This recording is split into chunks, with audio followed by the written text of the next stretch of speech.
Good morning, everybody. Kurt Risch here, and thanks for joining me on the One Shepherd, where we support seekers and believers. So this morning, we're going to continue with our Old Testament reading of Genesis chapter 18. Then the Lord appeared to him by the terebinth tree of Mamre, as he was sitting in the tent door in the heat of the day. So he lifted his eyes and looked, and behold, 3 men were standing by him.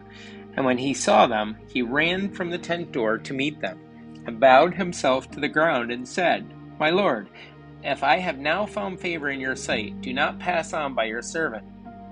Please let a little water be brought, and wash your feet, and rest yourselves under the tree. And I will bring a morsel of bread, that you may refresh your hearts.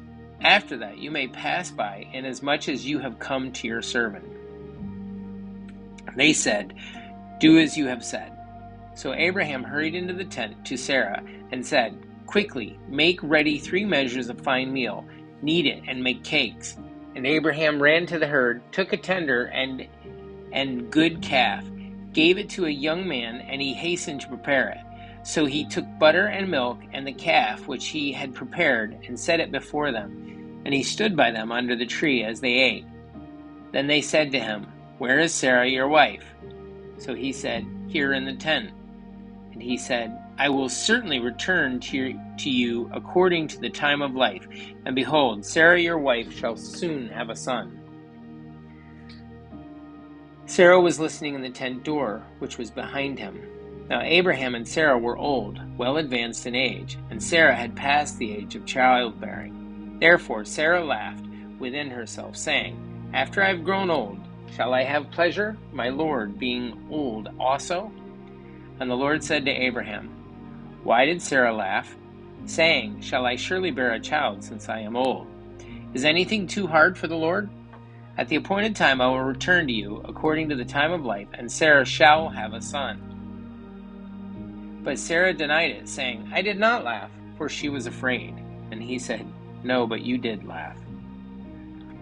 Then the men rose from there and looked toward Sodom, and Abraham went with them to send them on their way.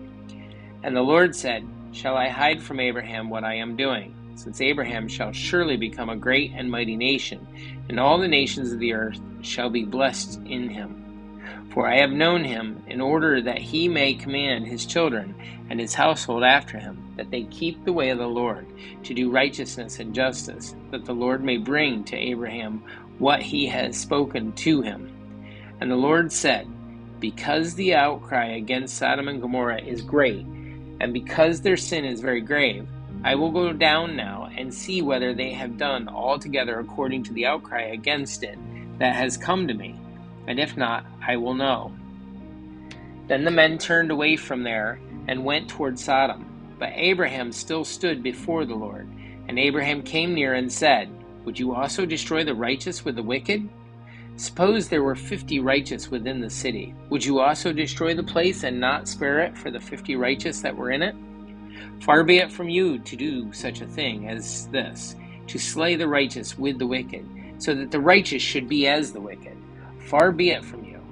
Shall not the judge of all the earth do right? The Lord said, If I find in Sodom 50 righteous within the city, then I will spare all the place for their sakes. Then Abraham said, Indeed, now I, who am but dust and ashes, have taken it upon myself to speak to the Lord. Suppose there were 5 less than 50 righteous. Would you destroy all the city for the lack of 5? So he said, If I find 45, I will not destroy it. And he spoke to him yet again and said, Suppose there should be 40 found there. So he said, I will not do it for the sake of 40. Then he said, Let not the Lord be angry, and I will speak. Suppose 30 should be found there. So he said, I will not do it if I find 30 there. And he said, Indeed, now I have taken upon myself to speak to the Lord. Suppose 20 should be found there. Excuse me, guys. So he said, I will not destroy it for the sake of 20. Then he said, Let not the Lord be angry, and I will speak but once more. Suppose 10 should be there. And he said, I will not destroy it for the sake of 10. So the Lord went his way as soon as he had finished speaking with Abraham, and Abraham returned to his place. So guys, I just want you to reflect on this. If you notice, God said he wouldn't do it for the difference of 5 or the difference of 10. He kept going, listening to Abraham. He was patient or long-suffering with Abraham, allowing him to ask him questions. So notice, Abraham asked God questions and even challenged God a little bit. God was patient and went along, and even telling him he wouldn't destroy the city. God allows us to get angry, get upset, be frustrated with him, ask him questions. He's patient, he answers, he loves us. He wants a relationship, he wants us to come to him. Guys, that's it for the reading of Genesis chapter 18. Thanks for joining me today. Be sure to like and subscribe below, as that helps spread our videos and spread the word of the gospel. Also, don't forget to join us this afternoon for our continuation of the New Testament reading, or check out our other playlist under the Study With Us session. If you have any questions, put comments below. I'll be glad to get back to you as soon as I can. In the meantime, have a great day and God bless.